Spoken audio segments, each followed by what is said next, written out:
Welcome to the podcast. How are you doing, Meredith?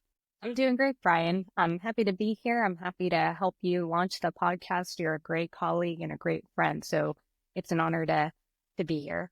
Thank you. Thank you. Now we have 1 hour, so we have quite a bit to talk about. And it's not an accident that you are my first guest. Like I said, you have really inspired me to be better, and you just take this really practical approach. And so what I want to do is just try to pull out of your brain as much of that insight and how you got to the place that you are as being as amazing as you are and being an HR business partner. So before we get started, as I mentioned, Meredith, you are an HR or a people business partner. What the heck is that? Yeah, it's a great question. And I'll summarize this by saying an HR business partner is someone who is typically behind the scenes in most cases. So it's probably not a surprise if a lot of people aren't familiar with what we do.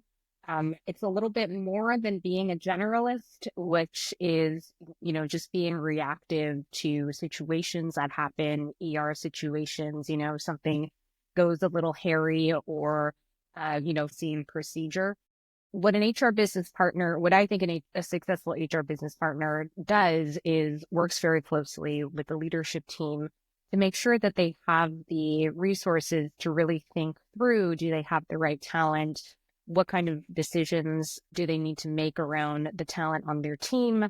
How do they manage through change? I think this is fair to say for anybody who has worked maybe Brian and I have worked in the tech space where things are often quite chaotic.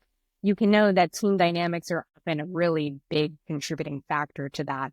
And our role is really to make sure that we're partnering with leaders to make sure we're minimizing as much of that chaos as possible in order to create an environment where people can do their best and are able to understand, what are the goals and how do we achieve those? It sounds like a lot. We'll get to a lot of this hopefully as we go through this podcast, but I didn't know this job existed 15 years ago until I had a leader sit down and say, hey, I think you'd be good at this. And I'm like, oh, this sounds amazing. So we'll dive into how the heck did you get here? But let's start from the beginning. Now, the podcast, of course, has got that sports-related theme.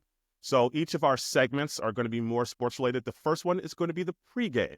And so in the pregame, let's talk about, Meredith, about, your early life, your education, the formative experiences.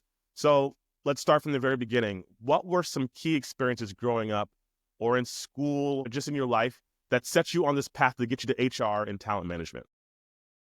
Yeah, I need to say, I think in terms of my motivations in my career, I'd say it was primarily driven by a couple of things. The first is personality wise, I'm a pretty big introvert. I'm pretty open with that and was knowing a lot about myself, but I'm very interested in people. And the way that I would describe that is I'm interested in people, but I'm not necessarily interested in spending all of my time with people. So I'm very interested in, people's motivations. And when I was younger, that often came across in my interests. I was very interested in fiction, literature. You can understand people's motivations in, great works of art. Also just learning about different cultures. And when I went to college, I actually ended up studying cultural anthropology, which has a lot to do with understanding systems and how people operate within those systems. And when I think about the work that I do today, it's very similar. You're working within, a closed environment, a company that has its own ecosystem and has its own players. And I really get the opportunity to understand how do all these different departments, how all these different characters and personalities really impact the way that this organization is operating. And I'll say, I think another motivation in terms of driving my career was the education system that I had the opportunity to attend. So I went to public school system that was in California in the Bay Area where we're both, you live now. I don't live there now, but we're both kind of familiar with Come the back, area. Meredith. Come back. And I went to a school that was very close to an area that had a lot of gang related activity at that time. So to put that into perspective, in order to get into school, you had to go through metal detectors. A lot of people had, a lot of violence in the area. It was a very chaotic environment. And I think what I learned from that, that experience was, I didn't grow up in a school where there were small class sizes. You kind of had to advocate for yourself. And I think that was something that really continued to be a constant theme in my life and my career was having this ability to advocate for myself. I ended up going to community college after I graduated from high school. Again, not a lot of resources, not a lot of personalized attention. I had to really, in order to transfer to a four-year university, had to do my own research on what were the classes that I need to take with the prerequisites.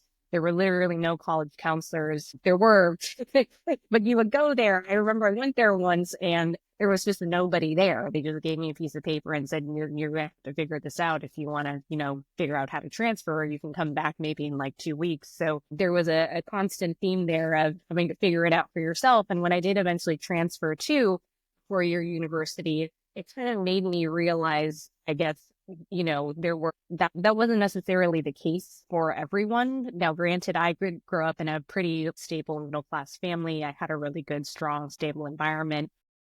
Parents always valued education, but I didn't get that kind of personalized attention that a lot of students who went to the school that I ended up transferring did, in terms of having small class sizes, having college counselors along the way. So I think by the time I got to that point, it was pretty well ingrained to me that, like, hey, if you want to figure this out, you're going to have to find that path on your own and make sure that you advocate for yourself in order to achieve.